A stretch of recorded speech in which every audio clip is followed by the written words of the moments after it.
Bonjour à tous. Alors, bienvenue à ce webinaire de présentation de plan d'actionnariat dans un contexte international. Ma collègue Delphine Apostoli et moi-même allons vous présenter deux grandes parties, l'une concernant plutôt la fiscalité et l'autre concernant les implications patrimoniales. Alors, je vais commencer, et merci à l'UFE pour l'organisation de cet événement, bien sûr. Voilà, donc bienvenue à tous. Je vais commencer par une brève présentation de la Banque Transatlantique.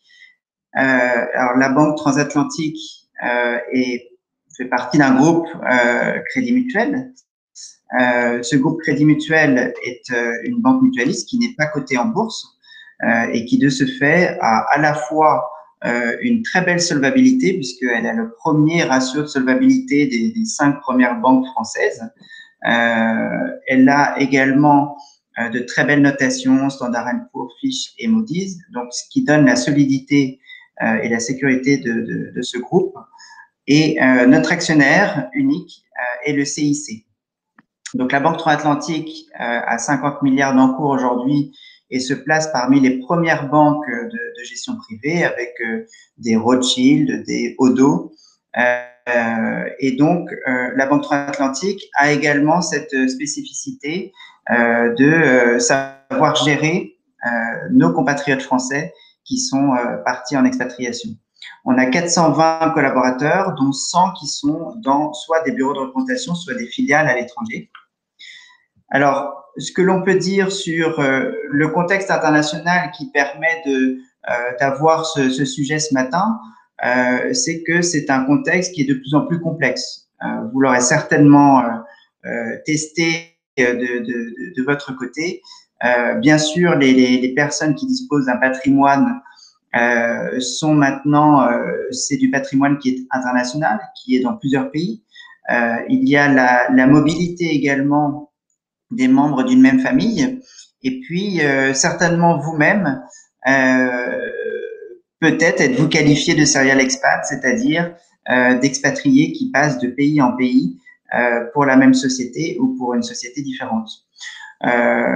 Également l'accroissement des flux dématérialisés, on voit la digitalisation, alors on parle aussi de la mondialisation et on ne parlera pas ce matin des crypto-monnaies, mais ça fait partie de cette dématérialisation qui est un des faits de ce contexte international.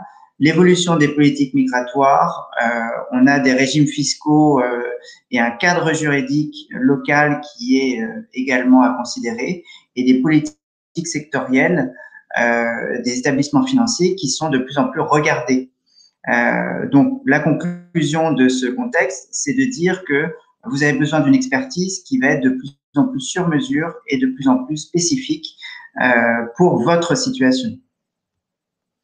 Alors, la Banque Transatlantique est présente à l'international soit par des bureaux de représentation, soit par des filiales. Et donc là, vous voyez, pour la partie Asie qui nous concerne ce matin, nous sommes présents physiquement à Hong Kong et à Singapour. Après, vous pouvez voir que nous sommes présents en Europe, bien sûr, mais également en Amérique du Nord. Et de l'Europe, nous regardons également l'Afrique et l'Amérique du Sud. Voilà. Donc, ça nous permet d'avoir un relais de représentation et donc de pouvoir être en lien physique avec vous. Ça nous a permis pendant, et la pandémie n'est pas terminée encore, mais ça nous a permis pendant ces moments de confinement de pouvoir être plus proche de certains de nos clients. Alors, notre expertise, vous la verrez déjà ce matin sur beaucoup de points, mais c'est une expertise vis-à-vis des salariés de grands groupes. Donc ça, c'est l'expertise qui vous concerne. Et ensuite, de chefs d'entreprise qui peuvent avoir monté leur entreprise ou repris une entreprise à l'international, d'investisseurs, de hauts fonctionnaires. Donc les diplomates français sont historiquement chez nous à une bonne proportion. Et des investisseurs étrangers également qui recherchent des investissements sur le marché européen. Donc, on leur ouvre également la porte sous certaines conditions. Voilà. Alors, on va dire que notre approche ensuite est un peu spécifique. C'est une approche qui va être sur mesure.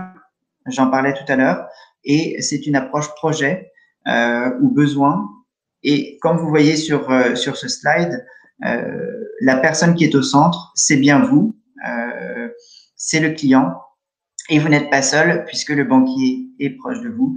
Donc, c'est ensuite l'accès que vous avez à l'ensemble de l'analyse, structuration, mise en place d'une stratégie et réalisation avec l'ensemble des métiers. Tout cela dans une architecture ouverte, ce qui nous permet vraiment de faire du sur-mesure. Et vous allez voir ce matin dans la dernière partie, dans la troisième partie, que finalement, nous essayons d'adapter en fonction de notre clientèle. Et donc là, on va parler actionnariat manager. Et donc, vous verrez que le banquier va s'adapter à votre situation en tant que bénéficiaire d'actionnariat manager.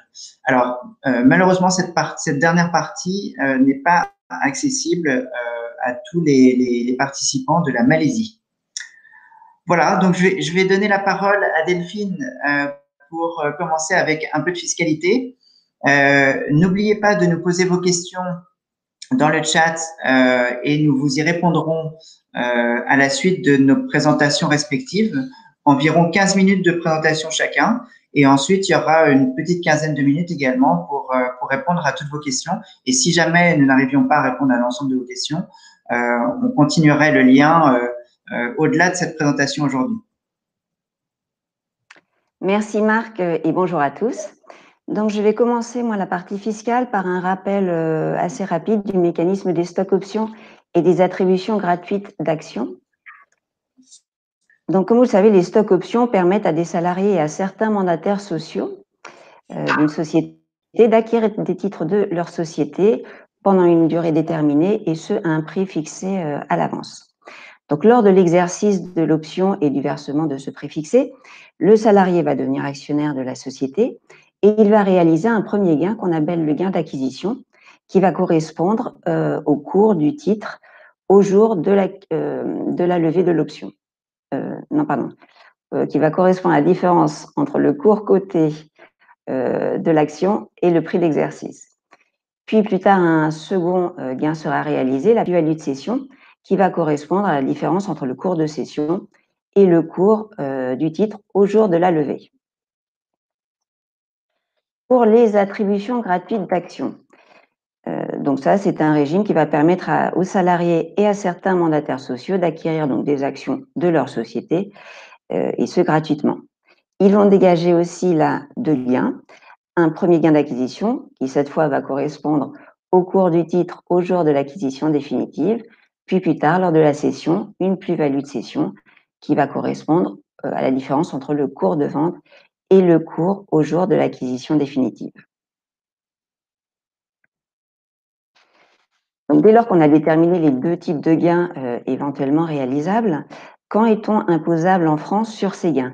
Alors, pour être très clair, là, dans toute la présentation, je ne vais parler que de plans qualifiés selon les dispositions donc, du Code de commerce français. Si vous aviez des questions éventuelles sur des plans non qualifiés, n'hésitez pas à les poser via le chat. Nous y répondrons par la suite. Commençons par les stocks options, mais vous verrez pour les actions gratuites, c'est la même chose. En fait, lors de l'attribution de l'option, lors du vesting de l'option ou de l'exercice de l'option, il n'y a pas d'imposition en France. L'imposition du gain d'acquisition est retardée à la cession des titres.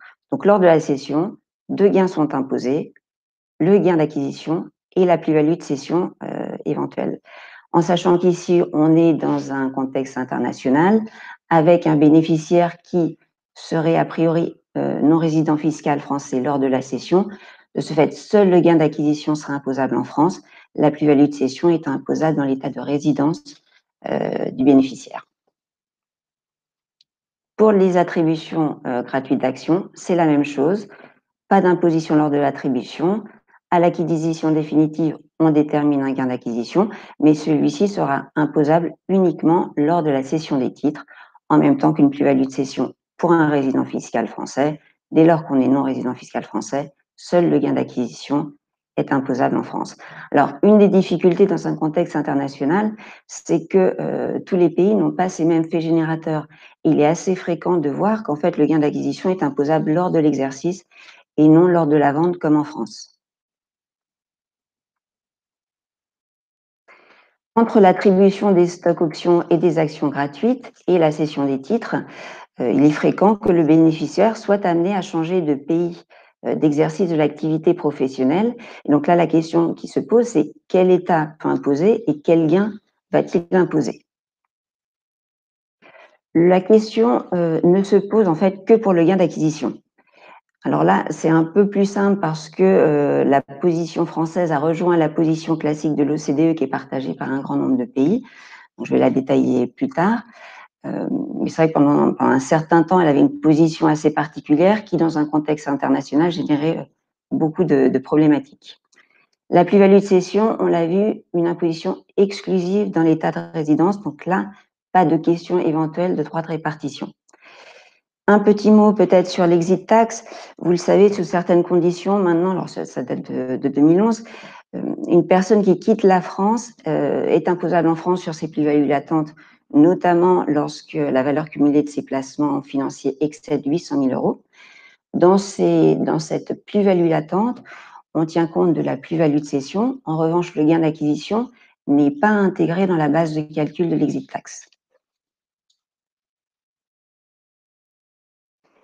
Alors, la répartition du gain d'imposition selon l'administration fiscale française. Alors, l'idée, c'est qu'un non-résident fiscal français n'est imposable en France que sur le gain d'acquisition de source française, c'est-à-dire la fraction du gain qui correspond à l'activité professionnelle qu'il aura exercée en France. Pour déterminer ce gain de source française, l'administration a une démarche en plusieurs temps. Tout d'abord, il faut déterminer l'activité en contrepartie de laquelle les options ou les actions gratuites auront été attribuées. On va parler de période de référence. Puis, dans un second temps, déterminer les états dans lesquels cette activité aura été exercée et imposée et répartir ce gain en conséquence, en sachant que l'administration fiscale française fait cette répartition selon un décompte calendaire. Alors, un petit exemple pour vous expliquer cette fameuse période de référence. L'administration considère que l'attribution de stock options ou d'actions gratuites peut rémunérer soit des services futurs, soit des services passés. Là, dans notre premier exemple, on est dans un cas de rémunération de services futurs, c'est-à-dire que la personne n'acquiert définitivement les droits qu'à l'issue d'une certaine période. Donc ici, une période de 1095 jours, comme vous le voyez sur le schéma. Si on regarde pendant cette période de 1095 jours de période de référence, on a une activité professionnelle dans l'état A de 729 jours et dans l'état B de 366 jours. Donc la répartition du gain va se faire de façon très simple. C'est sur le gain d'acquisition total déterminé. Pour déterminer la partie imposable dans l'état A, on va appliquer la fraction 729 sur 1095 jours, donc la durée totale de la période de référence. Et pour l'état B, ce sera la fraction 366 jours, donc la période dans l'état B sur la période de référence 1095 jours. Concernant une rémunération de services passés, là, l'administration considère que le salarié est immédiatement propriétaire des droits, donc des options ou des actions gratuites, au jour de l'attribution. Donc la période de référence va correspondre au jour d'attribution des options et l'imposition de la totalité du gain d'acquisition reviendra à l'état A, l'état dans lequel la personne travaillait et était imposée au moment de l'attribution.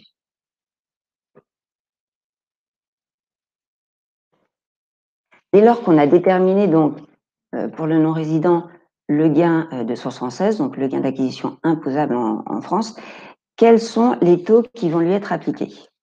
Alors commençons par les stocks options. Pour les options attribuées à compter du 27 avril 2000, le gain d'acquisition est imposable au taux de 30% pour la fraction inférieure à 152 500. Au-delà, le taux est de 41%. Ces taux sont diminués, sont réduits à 18% et 30% dès lors qu'un délai de portage de 2 ans supplémentaire est respecté. Pour les options attribuées à compter du 16 octobre 2007, on rajoute à ces taux la contribution salariale de 10%. À noter que les taux classiques, le salarié pourrait préférer opter pour l'application du barème progressif si celui-ci était plus intéressant. Pour les options attribuées à compter du 28 septembre 2012, le gain d'acquisition est imposable au barème progressif de l'impôt sur le revenu avec la contribution salariale de 10%. Pour les actions gratuites, là, on a un certain nombre de régimes qui s'appliquent. Vous allez voir, c'est un tout petit peu plus compliqué que pour les stocks options. Sur le premier régime, donc qui date de 2006, le gain d'acquisition est imposable au taux de 30% avec possibilité d'opter pour l'application du barème progressif. Pour les actions gratuites attribuées à compter du 16 octobre 2007, toujours ces 30% et aux possibilités d'opter pour le barème avec une contribution salariale de 10%. Et pour les actions gratuites attribuées à compter du 28 septembre 2012, même régime que pour les stocks options, barème progressif et contribution salariale de 10%. Alors pourquoi c'est un peu plus compliqué pour les actions gratuites? Parce qu'à compter des attributions qu'on appelle loi Macron 1, Macron 2 ou Macron 3, on ne va pas s'attacher à la date d'attribution de l'action gratuite pour savoir quel régime il est applicable. On va devoir connaître la date de l'Assemblée générale extraordinaire qui autorise l'attribution de ces actions gratuites. Donc, dans le cas de la loi Macron 1, on est dans une autorisation d'AGE entre le 8 août 2015 et le 30 décembre 2016. Le gain d'acquisition est imposé au barème progressif. Et alors là, l'intérêt de ce régime, c'est que dès lors qu'on conserve les titres plus de 2 ans, à compter de l'acquisition définitive, on peut bénéficier d'un abattement pour durée de détention. Donc, quand la conservation va de 2 à 8 ans, on a un abattement de 50%. Si la conservation est supérieure à 8 ans, on a un abattement de 65%. De plus, la contribution salariale, elle, est de 0, il n'y en a pas. Pour la loi Macron 2, donc là on parle d'une AGE à compter du 31 décembre 2016 au 31 décembre 2017. On garde ce même régime loi Macron 1 très favorable pour la fraction du gain inférieure à 300 000 euros. En revanche, pour la fraction supérieure à 300 000 euros, on est sur un barème progressif et la contribution salariale de 10% qui revient. La loi Macron 3, donc là on est dans un cas d'assemblée générale en date, à compter du 1er janvier 2018. Pour la fraction inférieure à 300 000 euros, on a un barème progressif et cette fois-ci avec un abattement pour un abattement de 50%, justement sans une quelconque durée de détention respectée, ce qui est très intéressant. Au-delà des 300 000 euros, c'est un barème progressif avec la contribution salariale de 10%. Un petit mot sur la contribution salariale, parce que souvent les personnes se disent « je suis non-résident, donc je ne suis pas redevable de cette contribution salariale », alors qu'en fait la résidence fiscale n'a rien à voir. En fait, on est dans un cas là encore de plan qualifié. Le fait générateur de l'imposition, on a vu, c'était la cession. Ce qui compte, c'est de savoir si au moment de la cession, la personne est assujettie à un régime obligatoire d'assurance maladie français. Si c'est le cas, la contribution salariale est due. En revanche, si la personne ne l'est pas, il n'y a pas de contribution salariale due. Pour rappel, la CFE, c'est une affiliation qui est volontaire, donc la contribution salariale n'est pas due dans cette hypothèse. Petit comparatif pour un gain d'acquisition qui serait intégralement imposable en France, comparatif entre le traitement d'un résident fiscal français et d'un non-résident fiscal français. On voit que pour les deux, l'impôt sur le revenu est dû. La contribution exceptionnelle sur les hauts revenus sera éventuellement due si le revenu fiscal de référence excédait les seuils prévus. En revanche, les prélèvements sociaux dus par le résident fiscal français ne sont pas dus par les non-résidents fiscaux de France, et la contribution salariale pourrait éventuellement ne pas être dû par le non-résident si en plus il n'était pas affilié à un régime obligatoire d'assurance maladie français.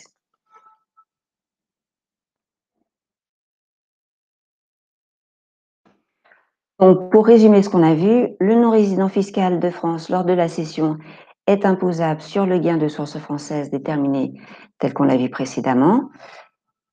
La plus-value de cession n'est pas imposable en France puisqu'il est non-résident au moment du fait générateur. La moins-value de cession, on ne peut rien en faire, elle n'est pas imputable sur le gain d'acquisition selon l'administration fiscale française.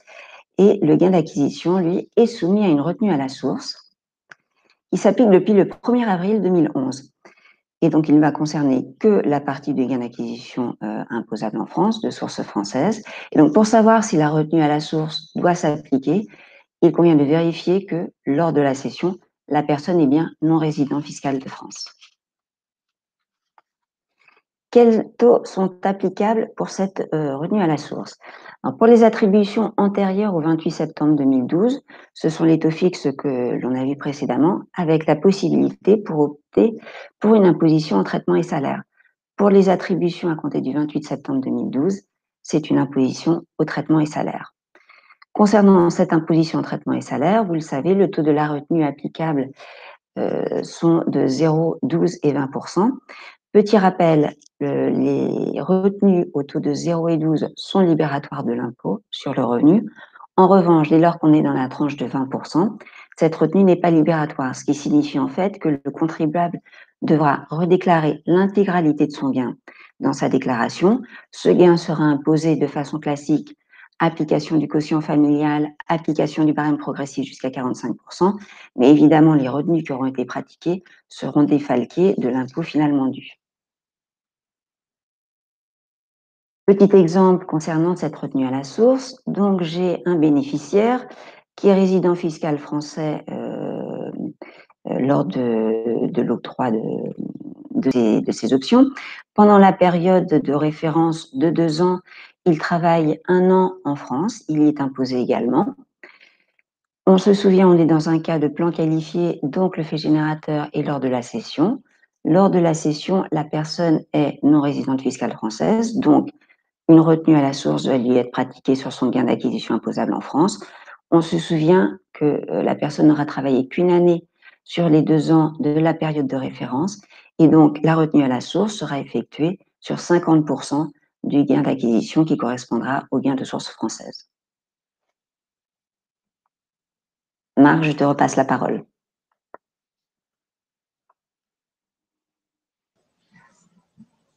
Merci Delphine.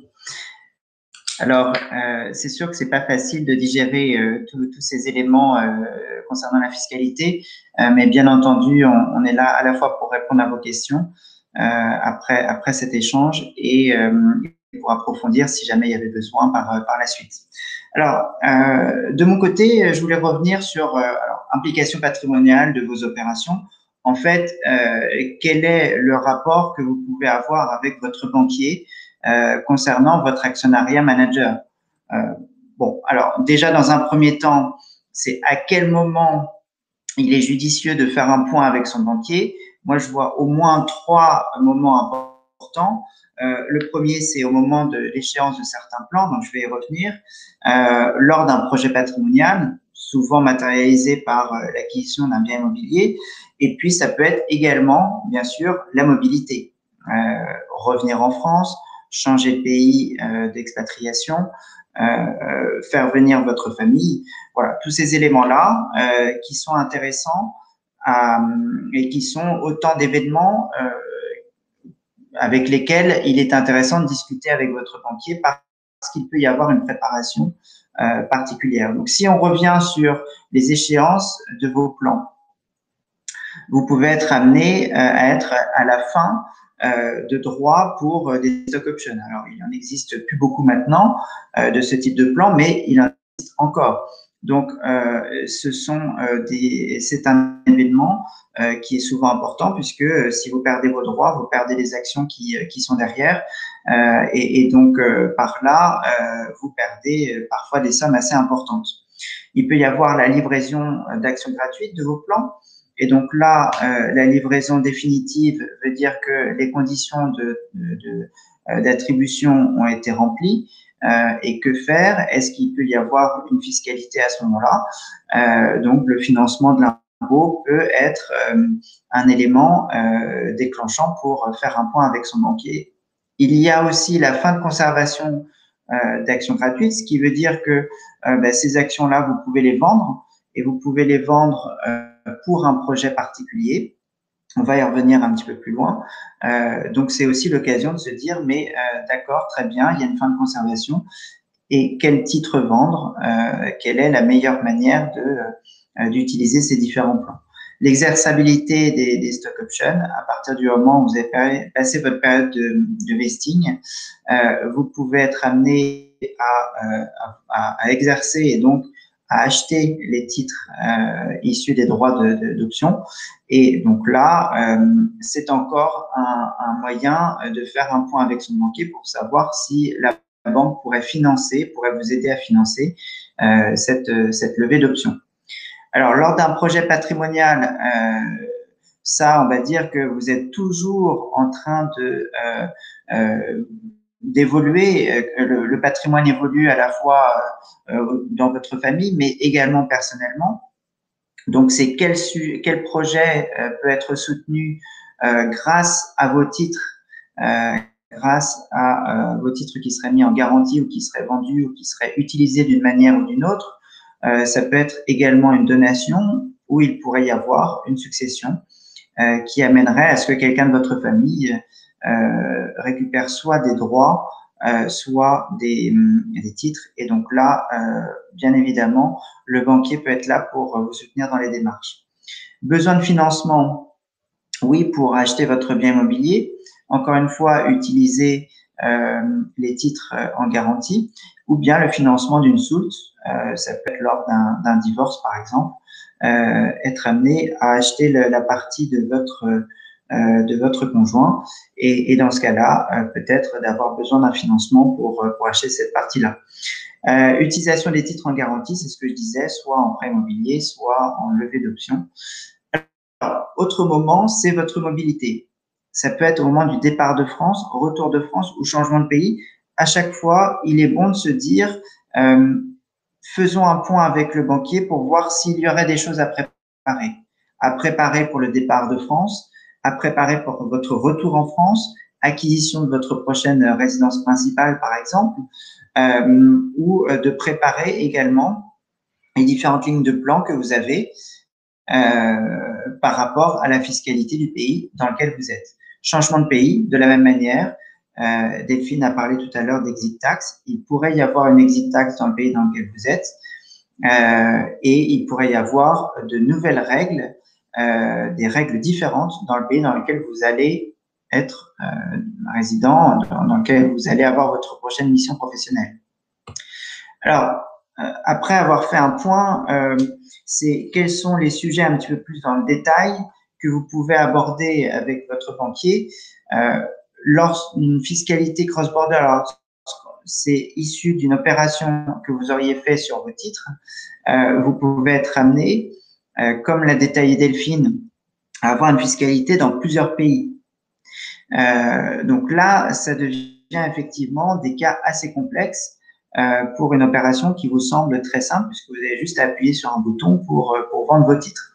Mais derrière, il va y avoir le règlement d'impôt. Alors, la Banque Transatlantique s'occupe de bon nombre d'impôts à payer, surtout quand il s'agit de payer l'impôt pour la France, donc pour le gain de source française, et parfois, en lien avec l'entreprise, de pouvoir régler également par withholding l'impôt qui serait dû dans le pays dont vous êtes résident fiscal ou bien dans un autre pays dans lequel vous avez pu travailler. Donc, tout ça est extrêmement à la fois contraignant pour vous parce que vous avez des obligations de payer l'impôt dans tel ou tel pays. Et là, le banquier est un véritable soutien pour vous accompagner dans cette démarche. Il peut y avoir des échéances de plan. On a vu les livraisons des actions gratuites qui peut donner lieu à une imposition et vous devez payer, dans ce cas-là, dans le pays dans lequel vous êtes, un impôt sur ce gain d'acquisition alors même que vous pourriez ne pas pouvoir vendre vos titres. Donc, pas de sell to cover pour payer cette échéance. Donc, là, on peut faire appel également à un financement. Donc, précisément, de voir ça avec votre banquier. Lors de la déclaration de vos revenus, comme vous avez vu, vous pouvez avoir des pays vis-à-vis de France. Et donc, c'est là où on peut vous aider pendant votre déclaration pour les chiffres dans la case, mais également pour savoir ce qui vous reste à payer et ce que vous avez payé comme impôt entre entreprises et la banque atlantique. Alors, après fiscalité, on va pouvoir voir qui va être un projet. Donc là, la structure du projet, ça peut être l'acquisition d'un billet, l'acquisition d'un billet, mais dans ce cas, et quel titre utiliser pour l'acquisition et pour en France, quelle préparation y a-t-il change à faire de vos devises? Est-ce que les titres sont des titres vous avez en euros ou bien est-ce que ces titres-là sont dans une autre devise?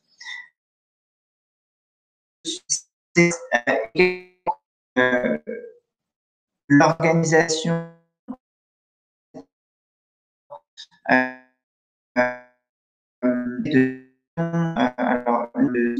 je reviens un tout petit peu sur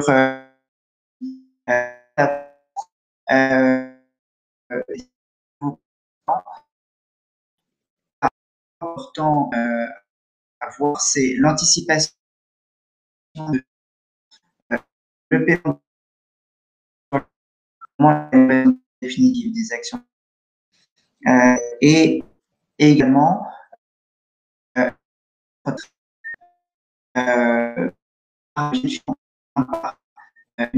donc par le biais de la sujet suivant.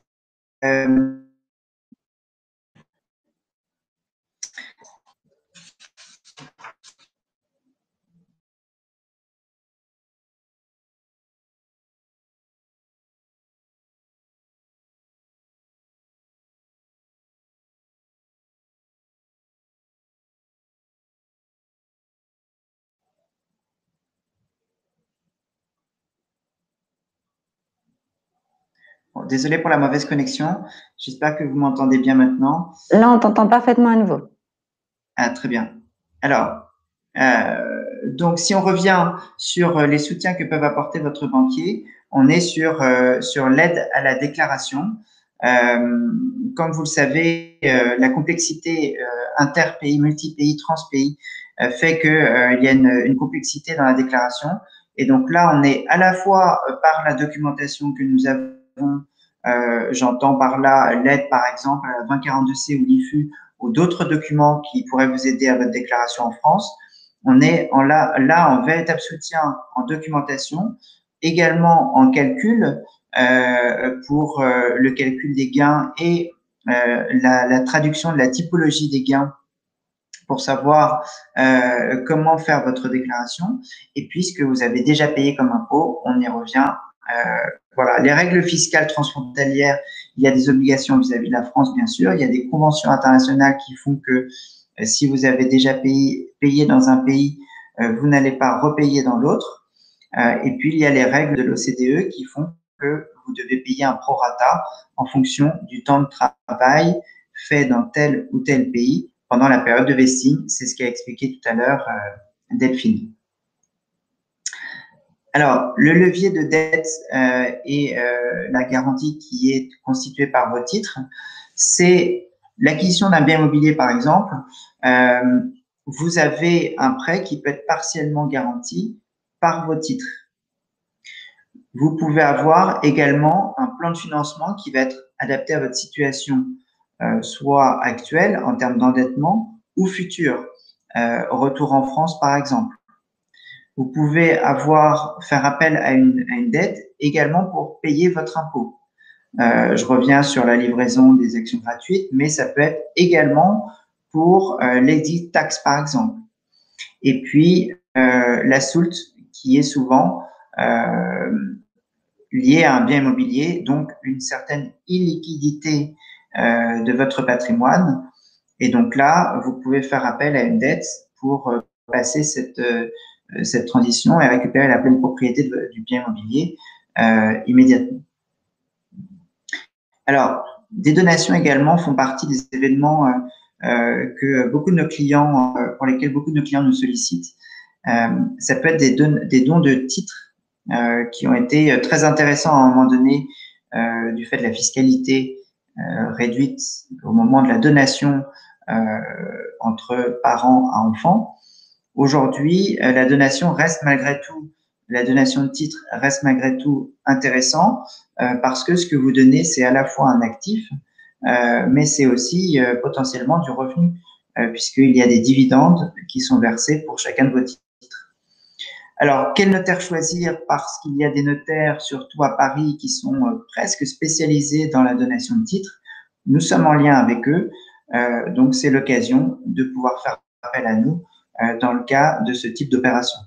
Et quel contexte? La situation des donataires est très importante. Et puis, où en est-on dans les systèmes d'abattement, par exemple, à savoir ce fameux abattement de 100 000 € tous les 15 ans, qui est une bonne opportunité également pour faire cette donation de titres à vos enfants et leur laisser la possibilité d'avoir des projets personnels. Voilà. Alors, on ouvre la séance des questions. Delphine, peut-être que tu as sélectionné quelques questions auxquelles tu souhaites répondre. Donc, n'hésitez pas par le chat et nous vous répondrons. Tout à fait. Alors, un petit point, là, j'ai vu pas mal de questions sur l'imposition à l'étranger des différents gains.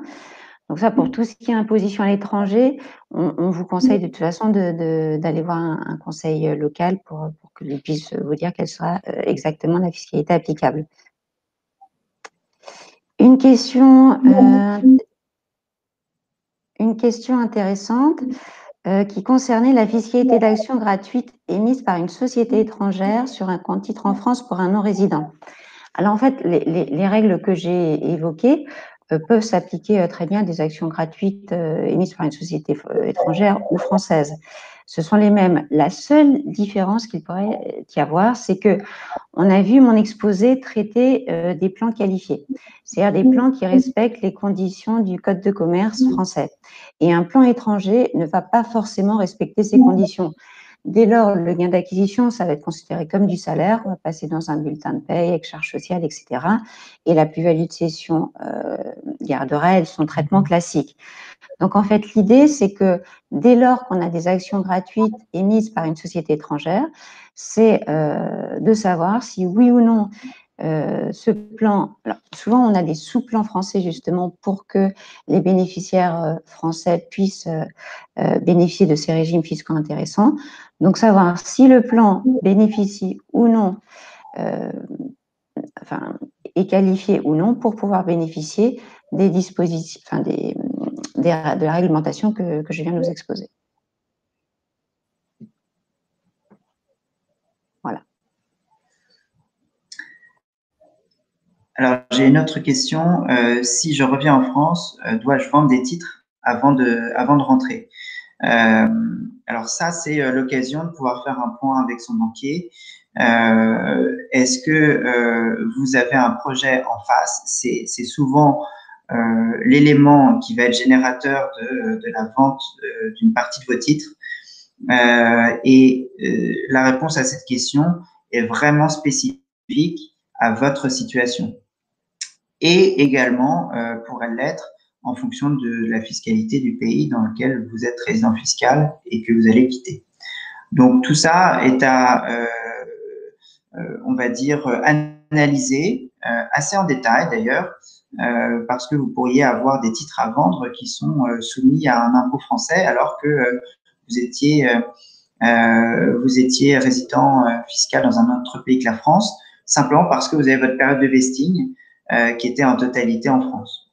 Voilà. Donc, cas particulier à étudier avec votre banquier et le fiscaliste.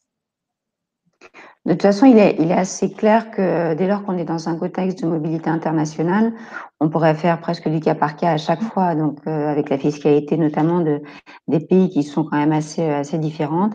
Il est toujours bien dans son cas particulier de faire une analyse un peu plus approfondie. Alors, vous avez exposé les règles générales, mais forcément avec la fiscalité qui peut s'appliquer dans votre nouvel état d'activité professionnelle, voir comment on répartit tout ça. Oui. Alors, une autre question, peut-être pour toi, Delphine. Si j'ai des revenus fonciers en France, est-ce que cela a des répercussions sur l'imposition de mes gains? Alors, j'imagine des gains de source française, si je vends des titres de mon plan. Tout à fait, parce que tout est inclus dans ce barème progressif. En fait, c'est à tort qu'on pense qu'un non-résident a une imposition limitée à 20 ou 30%. Non, c'est le barème progressif qui va s'appliquer avec les règles du quotient familial, etc. Mais avec ce minimum, comme on a vu, de 20 ou 30%. Donc, effectivement, ça peut modifier la donne. Alors, il y a cette question. Pensez-vous, au vu de la complexité de l'imposition évoquée en tant qu'expatrié, qu'il est favorable d'investir pour un montant inférieur à 2 000 euros? Alors, investir dans quoi? C'est la question. Vous savez que l'ISF n'existe plus et que lorsque vous investissez en France et que vous êtes non résident, on parle d'actifs financiers dans ce cas-là. Vous n'avez pas non plus d'imposition sur le gain que vous allez réaliser à la suite de la vente de titres en France. Vous donnerez selon vos obligations dans le pays de résidence fiscale que vous êtes et vous pourriez en avoir sur les dividendes qui sont versés, tu me dis si je me trompe, Delphine, sur les titres français que vous déteneriez en France. Voilà. Mais la France est une belle place d'investissement financier lorsqu'on est non résident, lorsqu'on est un expatrié.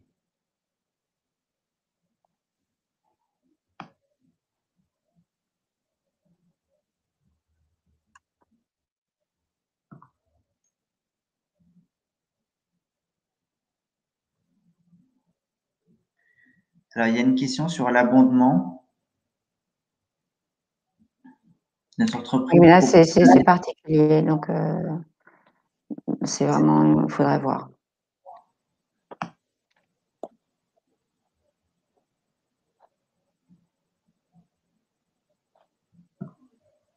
Alors, sur les taux d'imposition dans les pays dans lesquels vous êtes résidents fiscaux, là, si vous voulez, nous, on peut avoir des informations via votre entreprise pour savoir si c'est à nous de nous occuper de cette imposition dans votre pays.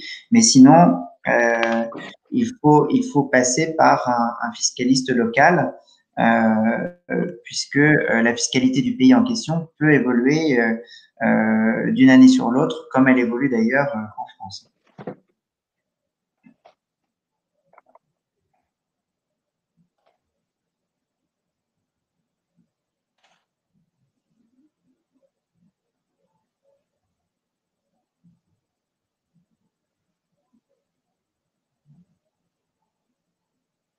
Non, l'ISF n'existe plus depuis un certain nombre d'années maintenant. C'est l'IFI avec une imposition sur le patrimoine immobilier uniquement.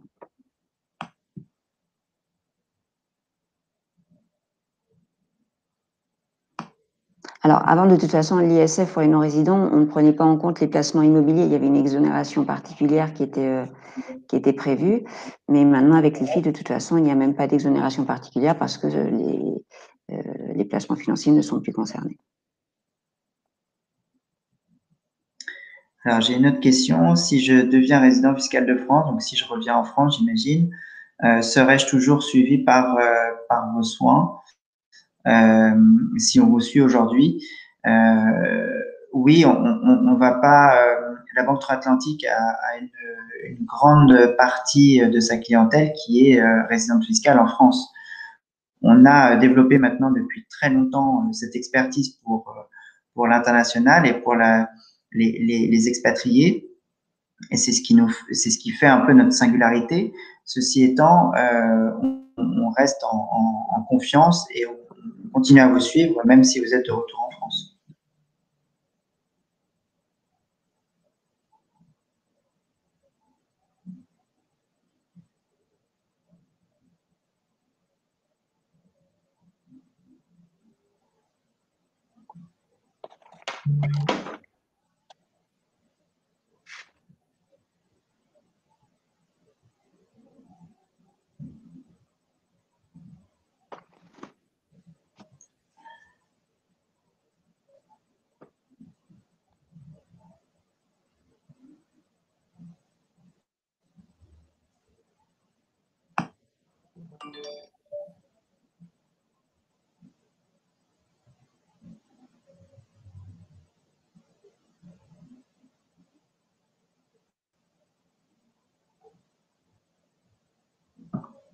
Marc, on attend une dernière question et puis après, tu veux conclure, éventuellement? Oui, très bien.